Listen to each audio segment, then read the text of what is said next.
You're listening to The Standard Podcast. Eye-opening for your ears. สวัสดีค่ะโบสาวิตรีนะคะ This is We Need To Talk Podcast Talk Show ภาษาอังกฤษสำหรับคนไทยที่ใช้ภาษาอังกฤษค่ะ Hi you guys, welcome back to our show. Thank you so much for listening. Guest ของเราในวันนี้ Bruna Silva ค่ะพวกเราไปเจอ YouTube Channel ของเขาที่มีชื่อว่าสาวบราซิลรักไทยนางแบบสาวสวยชาวบราซิลแท้ๆที่ออกเดินทางไปทำงานต่างประเทศตั้งแต่อายุ15จนมาเจอเมืองไทยและเลือกที่จะมาลงหลักปักฐานใช้ชีวิตและทำงานอยู่ที่นี่ประมาณ5ปีแล้วบรูน่าสอนตัวเองพูดฟังอ่านเขียนภาษาไทยจนคล่องทำรายการทีวีออนไลน์โดยใช้ทั้งภาษาไทยและอังกฤษเธอน่ารักน่าสนใจยังไงและเธอมีแพลนอะไรบ้างสำหรับอนาคตเดี๋ยวโบจะชวนเธอคุยให้ฟังนะคะเอาล่ะค่ะตอนนี้ได้เวลาเปลี่ยนโหมดเป็นภาษาอังกฤษกันแล้วพร้อมหรือยังคะ Ladies and gentlemen, it would be my pleasure to introduce our guest for this episode of We Need to Talk podcast. She is a Brazilian woman who loves Thailand and she's so talented and lovely. I'm sure Thailand loves her back. Let's meet her now. Bruna Silva.Hi Bruna. Hi.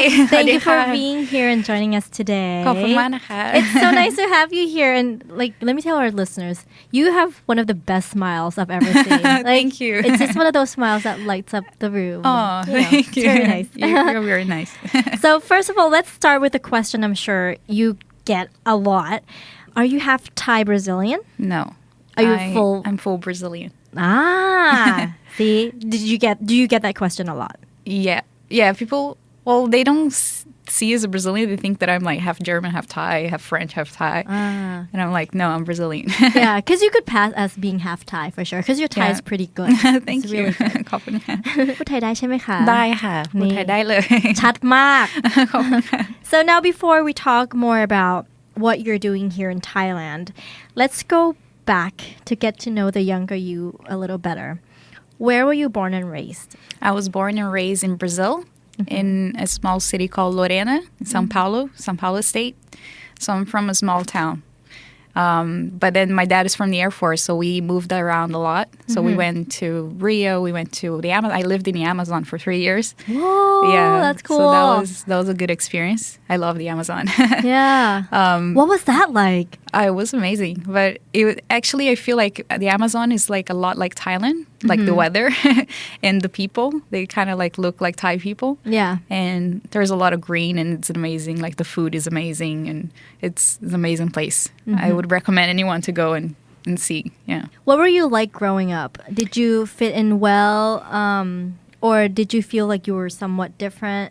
I used to get bullied a lot because I had like different interests that people wouldn't like normal like girls at my age they wouldn't have those interests like I love to read Harry Potter at that time it wasn't as cool as today you know I was like reading Harry Potter I was teaching myself English so I would walk around with a dictionary so people would exclude me and it would just be like why are you like that and so I didn't have that many friends in school and people would bully me guys would bully me as well What? How? I was so skinny and like Brazilian guys are like girls with curves and you know 10 girls with curves and I was like this white kid with glasses with a Harry Potter book and my arms so guys would make fun of me a lot. That's so mean. Yeah, so I grew up with that complex. Aww. Yeah. How did you deal with that?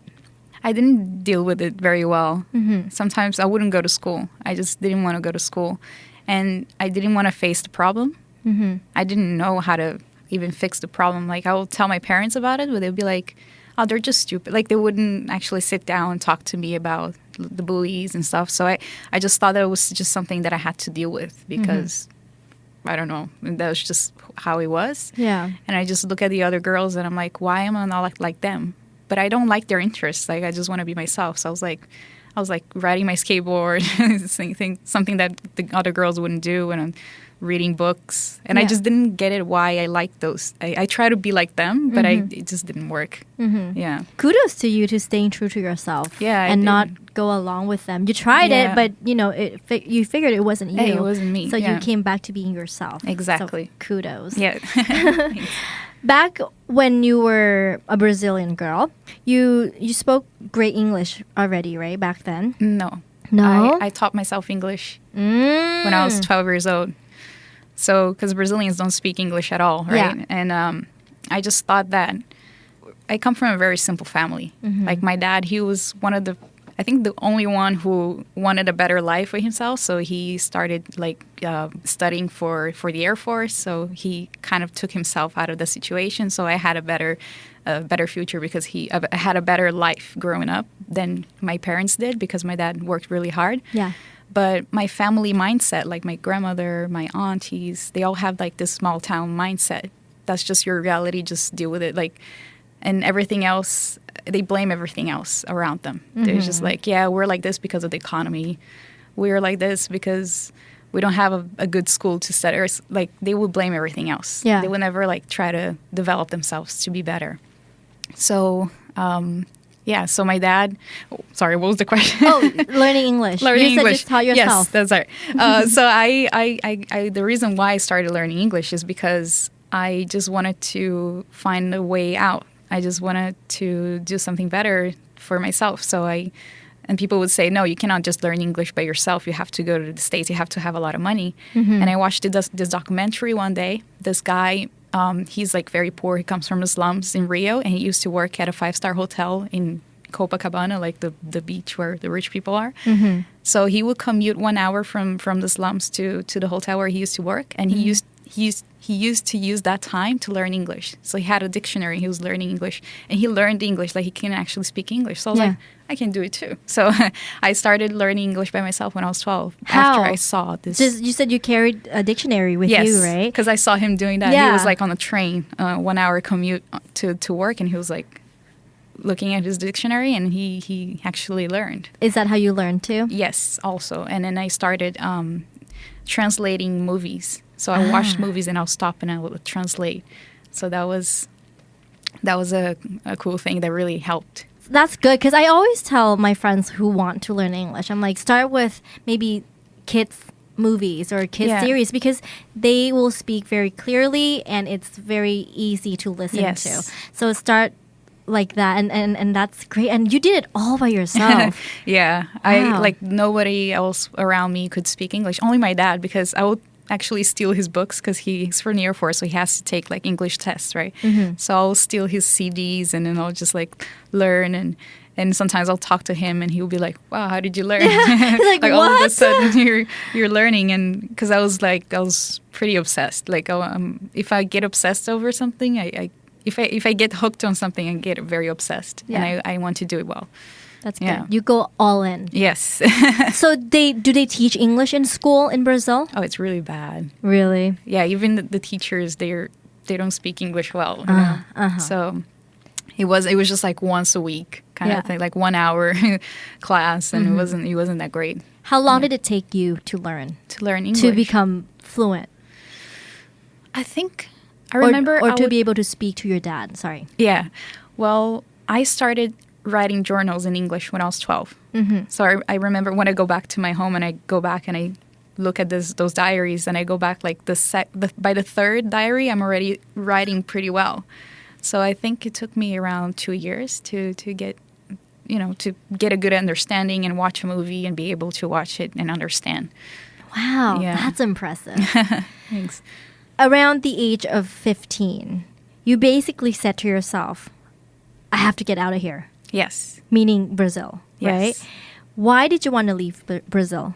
Like I said to you, I felt like nobody understood me. Everybody else around me, they had this small town kind of mindset. It's not a bad thing. It's just that for me, I was already past that. I was on a path to self-development.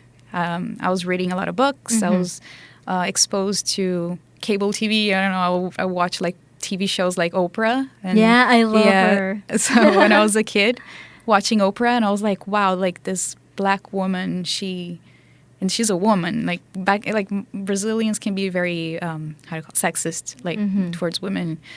They think like, oh, women can't do it. Yeah. Now it's getting much better, but back then it was kind of like, oh no, you're just a girl, like just raise your kids. You're supposed to get married and raise your kids. Yeah. So watching like people like Oprah and following like J.K. Rowling, I used to like want to know about her personal life, how she did it. And I was like, they're women and they're doing it by themselves, and I want to do it too. So that's the reason why I left Brazil at 15 years old. So you figured modeling could be your way out. Yeah. And that could be your ticket to see the world. Yeah. Tell us about how you pursue a modeling career. At first, I used to watch like shows like America's Next Top Model, and I was like, wow, they're traveling. Exactly. I was like, wow, they're traveling all over the world. And maybe I can do that too, because my dad, I talked to him. I was like, I want to go to the States or Canada. I want to learn English. I want to go to another country. And he was like, no, like I'm not the owner of a TV channel. Like he has that mindset that I had to work hard for myself. So I was like, yeah, okay. Sure, I'm gonna do it by myself. So I found like there was this modeling agency in my town. They were doing like casting for like to be a part of this modeling agency, and I was like, okay, I'm gonna do it. So I asked my gay friend at the time. I was like, do you think I can be a model? He's like, yeah, sure. He's like, we're gonna make you like a supermodel. Yes. And that's when I started to be a model. Actually, I became a girl with him. Nowadays, he's a lady boy. Yeah. We both learned how to be a girl together. He's like your fairy godmother. Yes, like I'm gonna make you a model. Yes. Exactly. So how did you end up working in Thailand? Well, I joined this modeling agency. It was actually a very, how can I explain this agency? The same one you auditioned for, yeah. Right? Okay. So, because this is a small town modeling agency. Yeah. So what she would do, she would take the models, and she was like, okay, so the first job is you guys have to go to a TV show and just sit there. I was like, okay. So I used to go to the TV shows, and all the girls, everybody was so excited to see the celebrities, the stars, at the TV shows, because it was a big TV channel. And then the modeling agent, she would tell us, she'd be like, she wouldn't pay us. She'd be like, this is your opportunity, because what if the manager of that celebrity walks by and sees you? It's gonna be the big break of your life. So she wouldn't pay. That would be her excuse to not pay us. And then I went one time and twice, and I just thought it was just nobody else see it. It's not right. Yeah. And then one day I came up to her. I was like, this is not right. Like, I want to go internationally. Let's go. Can you help me out? Like, and introduce me to photographers in Sao Paulo. Sao Paulo is a big city. I want to go international. So she helped me out. I paid for everything. She never invested in me. But yes, she took me to take some pictures with this famous photographer in Sao Paulo. And then we got in touch with an international modeling agency. And at the time, the only thing I saw was like Europe or America. And they were like, oh, there's this Asian market, because I'm not that tall and I don't have experience. So just throwing me into this American, European world would be cruel to me, because I don't have experience, I don't have the know-how. And so they're like, we're going to send you to Asia, because they like your profile and they're ready to bring you over. So that's what I did. I went to the Philippines for 3 months, and I came here for 3 months, and then I went to Hong Kong for 3 months. What was your first time in Thailand like? It was interesting. Did you know anything about Thailand prior to coming here? I knew a little bit when I was in the Philippines, because people would tell me. There was this one girl, my roommate. She had already been to Thailand. So I asked her, like, how's it like? She was like, everything is spicy. So like, even McDonald's spicy. I was like, what? She was a Brazilian girl. I was like, oh my God. I was like, what am I gonna do? So once I got here, I remember the first place where I used to live was in Ari, and I was like, it was so much information at the same time. Like like the street vendors, like tuk-tuks coming by, and then people making food in the streets, and I was like, the hell is this? I've never seen anything like that before, right? So I got to the apartment, and then I see this Brazilian Japanese girl. And then I asked, I was like, I'm pretty hungry. Is there anything I can eat around here? She was like, yeah, you just go downstairs, turn left, the first store you're gonna see a lady boy selling food, and then just tell him "khao pat gai." That was the first word in Thai that I learned. "Khao pat gai" อันนี้เป็นคำแรกที่น่าเรียนเป็นภาษาไทย survival mode survival mode first word in Thai. So I went up to I went downstairs and I was like looking lady boy. Oh, that's it. So I went up to the lady boy and I was like "khao pat gai." "Khao pat gai." Oh, khao pat gai. Okay. So that was my first dish and my first word in Thai. Yay, good job. Yeah. So that was my first time in Thailand. That's how it was like. And then you got your fried rice, your khao pat gai. I got my khao pat gai. And was it spicy? It wasn't spicy. Okay, good.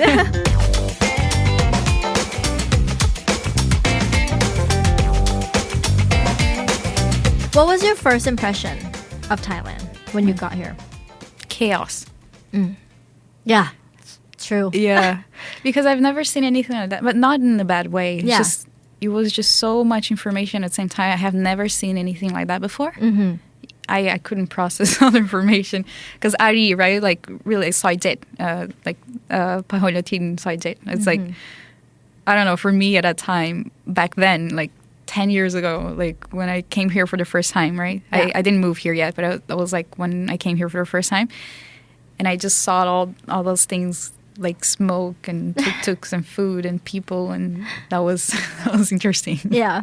So out of curiosity, what do Brazilians in general think of Thailand or Thai people? What would be the typical perception of us? There's two things. First, it's misconception because they think that Thailand is in China, or like they don't know where it is. Or if somebody that has a notion of where it is, they would say Muay Thai. That's the thing they would say at first. Yeah. So usually that's what they say. Yeah. And that's one of the reasons why I started my YouTube channel, because people didn't know much. Like my grandmother, she had no idea where I was. She was like, "Oh, you're in China, right?" She thought that Thailand was a city in China where there's Japanese people. Like she was like, "Oh, they speak Japanese there, right?" Oh, I was like, "What?" So that's one of the reasons why I started my channel, to educate people in my family too, like about Thailand. That's nice. Yeah. Okay, now let's talk about your work. When you first came to Thailand, you mainly modeled. Yes. Was it tough getting a job here with you not speaking fluent Thai? Yeah, when I was 15 years old coming to Thailand, I didn't know anything Yeah, about you were even 15. I was 15. That's so young. Yeah, I didn't know anything about anything. Besides being professional, you also have to have some experience of life because you have to deal with a lot of things, right? So I had that drive, but I just didn't have the experience to deal with people, thank God there was always good people around me and they were always looking after me. So I always got in with good people. So that was a really good thing. Like somehow there was always like people looking after me. So that was good. Yeah. But in terms of getting jobs, I just didn't get it. Like when I would go to castings, I was a bit shy or I didn't know what to do. I didn't know how to act, but I did manage to get a few jobs. Yeah. But it wasn't like now. Like I get jobs. Yeah. What kind of jobs did you get? Anything we've seen? Back then in Thailand, I got a couple of magazines. Magazines. Did I get a commercial? No, it was all magazines and catalogs. Yeah. I don't think, I haven't even seen those things. And being here so young, how did your parents feel about that? Well, my parents kind of anticipated that I wanted to leave Brazil. It was like a process. Like my dad, he's a very free-spirited kind of guy, but when I told him like I want to go, abroad and I have the tickets. I mean, I have a contract with the agency, so he was like, "Okay, I'm gonna check if it's real." So he would call the embassies in the Philippines, in Thailand, and Hong Kong to see if it's real. Yeah. And then he made sure that I would talk to the models that were in the agency. So I talked to them. I spent some time checking if it's real and if it's okay for me to go, and then they let me go. Oh, okay, Yeah. that's nice. So your dad did a lot of research. Yes. Okay. Yes. You also make videos on your own YouTube channel, just like you said. Can you tell us more about that? Yeah. Well, I did this YouTube channel called Asian Taste at first when I was 19 when I first came here. No, that was the third time that I came to Thailand. I hadn't yet moved here. So I started making these YouTube videos all in English. And the first video that I ever posted, and that was the first video I was ever in front of camera, hit 500,000 views. And back then that was like a lot of views. Yeah. So that was, I started making videos on YouTube, and then people like other TV channels started seeing my work, and then they started hiring me to do work for TV. So I left YouTube and I started doing like some TV stuff or working for other companies, producing content for them. And then just recently, just this year, I finally started a YouTube channel in Thai because I never thought about it. I was like, you know what? I was in Taiwan and I kind of missed Thailand. I was like, you know what? I'm just going to make a channel in Thai. So I just started, and the first video that I posted kind of went viral, and people are following these days. Yeah, so that was cool. How did the idea of Asian taste come about? Besides the whole, trying to educate people back home about here. Yeah. Well, I just thought it was interesting how each country has this way of like sharing food or eating food. For me, it was just different how to see Thai people having dinner, having breakfast, even like it starting for breakfast. Like, I can't believe that Thai people eat rice for breakfast. Like, I like when I tell my family, they're like, what? For rice? Breakfast? For breakfast? Yeah. They're like, they don't get it, right? So that it started from there, because it's so different. Like, everything is just, but we're all humans, but it's all different, Yeah. So I just thought it was like, it had like a charm to it. Like seeing how people eat differently, how they share. I see that Thai people share food a lot. Brazilians don't share. They don't share. No? They're like, this is my food, When I first came to Asia, I was kind of like, why are you always sharing? Like, I want more food for me. Like, I didn't get it. So, but I do, like, I appreciate that a lot. Like, people, like, the whole act of eating, it's like a sharing moment. So that's... Now, your Thai channel, can you tell us more about that? Yeah. Well, I was in Taiwan this year, trying to improve my Chinese, and there's this one day, I don't know, like, I really love Taiwan, but I miss Thailand so much. And I was like, you know what, I just want to share my story with Thai people. I just want to, tell my story and tell them how a Brazilian girl started learning Thai and how appreciative I am of Thailand. And so I just turned on my camera and I started doing video and I put it up. And then people started following a lot. Yeah. How many languages do you speak? Because you were saying you were brushing off your Chinese. Yeah. How many languages do you speak? I can speak Portuguese, English, Spanish. I think my Chinese is better than my Spanish though. Chinese and Thai. I can read and write Korean, and I can understand Korean a lot, but I cannot speak yet. Yeah. Are these all self-taught? Yeah. Oh my gosh! Yeah. And you're 25. Yeah. I think you have you have like a drive for language. Yeah, just for languages. Yeah, that's really cool. I like it. So for each of these languages, do you do what you do with English by reading the dictionary, or how do you learn all these different languages? Yeah, I usually translate books, even if I don't know what's written, but I translate word by word. And I just try to find the patterns. Like, I don't go like a grammar book. I don't learn by grammar books. I only go to a grammar book when I just really don't get it. I need to understand what's the structure like. So I usually just translate books and texts. I change my iPhone menu to the language that I'm learning, just so I can, get used to it. Yeah. I listen to it a lot, even though I don't understand it. So I just expose myself as much as I can to the language that I'm learning. Wow. Just like with English and Thai and Chinese, I do the same. And you became fluent in all of those. That's crazy. That's Chinese, I'm amazing. not fluent yet. I'm not fluent yet, yeah. It's a lot better than me, for sure. Because I have zero knowledge of Chinese. So we saw on your channel that you enjoy noodles on the street, and then also had a chance to interview P. Ananda. Yes. At his hotel Yayi too, right? Yes. So is your show about food and travel? Yes. Can you tell us what your show is about? Yeah, Asian Taste is all about showing people about cultures by food, by the act of eating. Like I said, like the way somebody eats in Thailand is completely different in Brazil. There's and then you can see the culture patterns there. So I kind of like to create content. I love to film myself. I love production. So I like to find stories that are rich in culture and teaches value. So I feel like I see a lot of value in food. And Thailand, I feel like there's so much to cover in terms of food because it's amazing. Like it's an amazing cuisine. And you produce your own show and you host your own show. You do it all. Yeah, and you edit your own show too. Yeah. What was the audience reception? It was, when I was doing it in English, it's kind of like very broad. Like there's people from all over the world watching, right? So there are different opinions. Mm-hmm. A lot of people, there's a lot of haters though, like in English comments. Like I feel like in my Thai comments, I don't get as much hate as I get in English. Like a lot of people can be really like mean. Trolls. Yeah. Yeah. I think like the Asian taste was like my preparation time to getting to know this YouTube world and production and stuff like that. So I don't see it, even though if I did some mistakes in the past, even if it didn't look like as professional as crazy.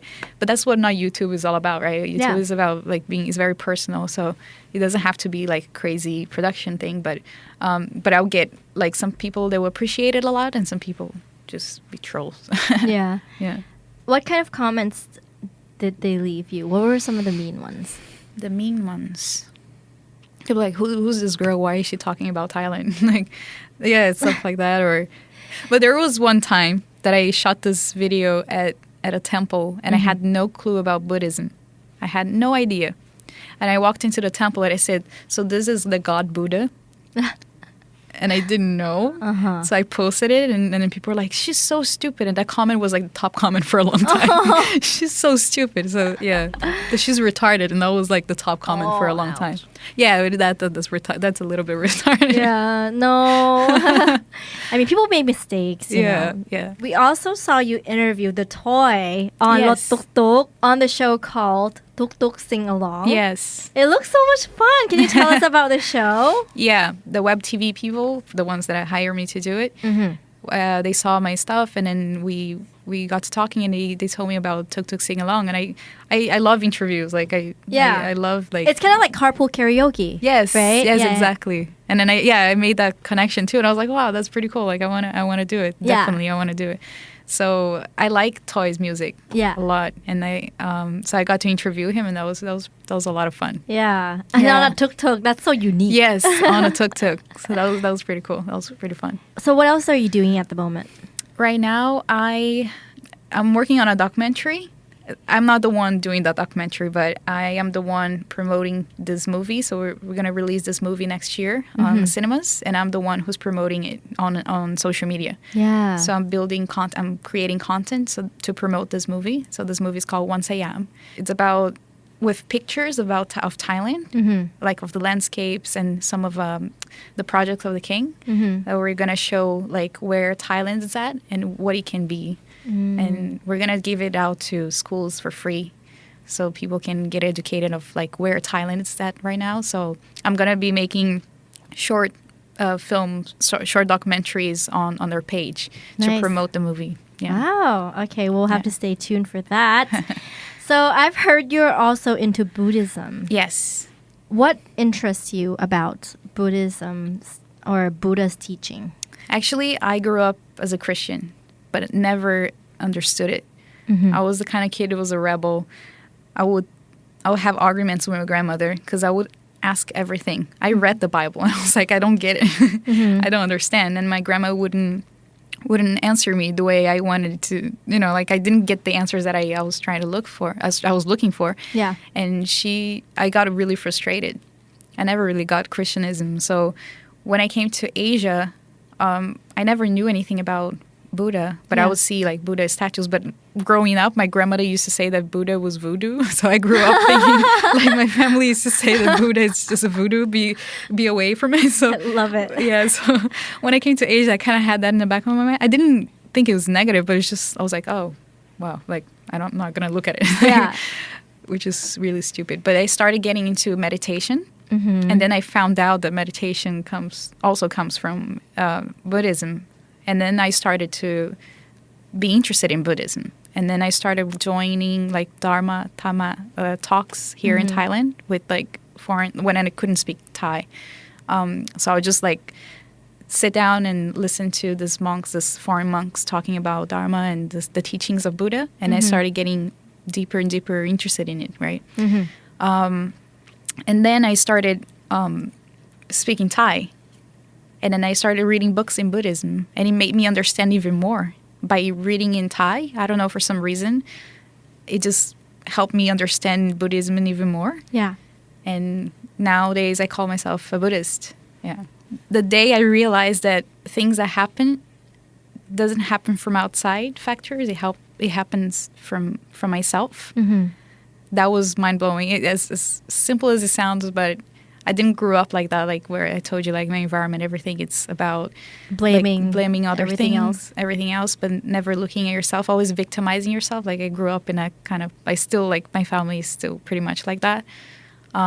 So the time that I learned through Buddhism, that's why I'm so thankful for Thailand, for being in Thailand and showing me the way to Buddhism, that everything that happens in your reality comes from you. It doesn't come from external factors. So that was mind blowing. Yeah. Yeah. Our next section is called This or That. And here we have 3 pairs of words or situations, and you'll pick one for each pair, then explain or elaborate on your choice. So our first one, living in the world where there's always daytime, or living in the world where it's always nighttime. Daytime. Yeah, I me love too. daylight. Me too. Yeah, I don't like the nighttime. Yeah. Like, I get super tired. Like around 6, 7, I get super tired. Like I feel like a grandmother. Just like I'm super tired. Like I can't. I don't feel the energy. Yeah. But I feel so much energy during the day. Like Yeah. I love meeting up with friends during the day. I don't like when people are like, yeah, let's grab a beer at 8 p.m. I'm like, no, that's the time. It's like my bedtime. That's my bedtime. I need to be drinking milk and go to sleep. Yeah. Because, like, I mean, if it's daytime all the time, you could use the curtains and blinds Yes. to keep the lights out when you're sleeping. But if it's nighttime all the time, I feel like all the energy are drained out of you during the day. Yes. I agree with you. Good. Going into the deep ocean or going into deep space? Ooh. I don't like the waters. I mean, not that I don't shower. I'm not like, I skateboard. I don't like surfing. Like, I don't like the idea. People are like, hey, you should surf. And I'm like, they're like, you skateboard. And why don't you just surf? I'm like, Yeah. I'm scared of water. Yeah. But if I was to choose between space and the ocean, I would choose the ocean because of the cute animals. Yeah. But I'm scared of sharks. I'm scared of squid. Even more than What? shark. Yeah. Really? I'm freaked out by squid. I cannot look at it. It's just like when people are scared of spiders. I'm scared Yeah. of squid. So you can't eat squid? No. Oh, man. No. It's like I can't. Yeah. Why? What about it? I have a trauma.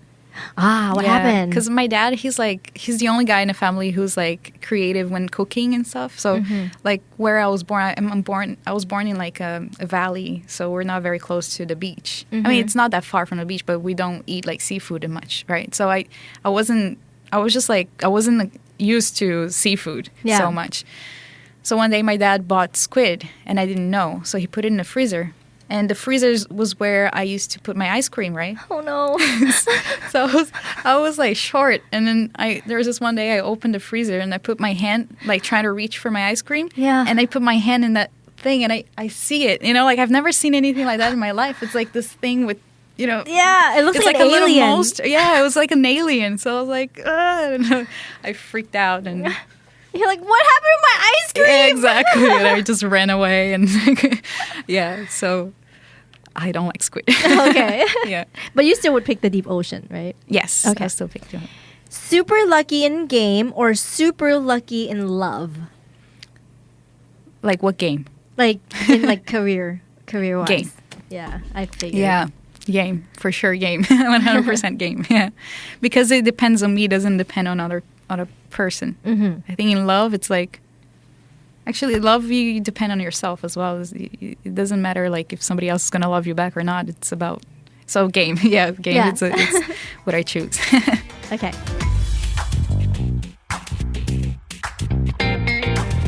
today is your lucky day because I'm going to give you a credit card and you can go buy 3 things, but they have to best describe Bruna Silva. Now, show me what's in the bag and explain why these 3 items. Okay. 3 things.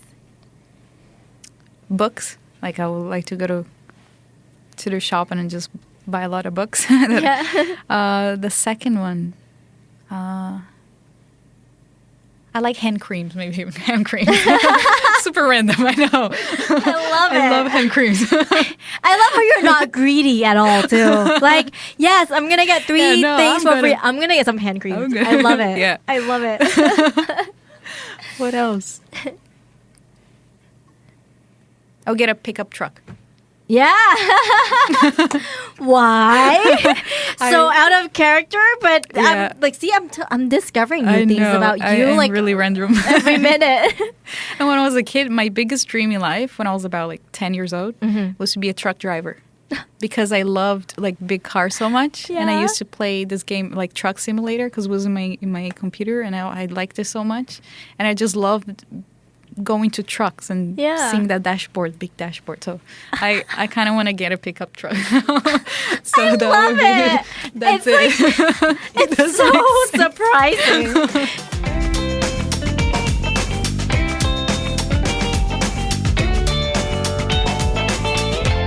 What kind of career plan do you have for the future? What's your goal in life? I don't have like a clear goal of what I want to do exactly, but the only thing that I have in mind is like be able to help people. If I can do whatever I can do, whatever I'm doing, if I can be helping people and seeing those people taking actions to better their lives, then that's my goal. That's what I want to do. Aww.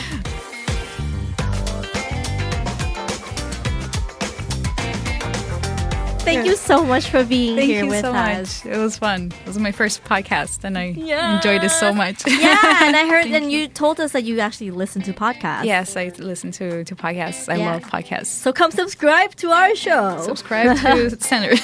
Yes. Thank you for being I would here. subscribe. Thank you so much. ขอบคุณค่ะ Thank you ขอบคุณค่ะ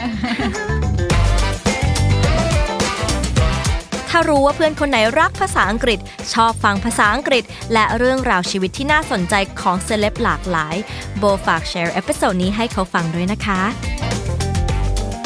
Binge listen to all of our shows and episodes at thestandard.co/podcast. The Standard Podcast เปิดหูเปิดตาเปิดใจเปิดโลก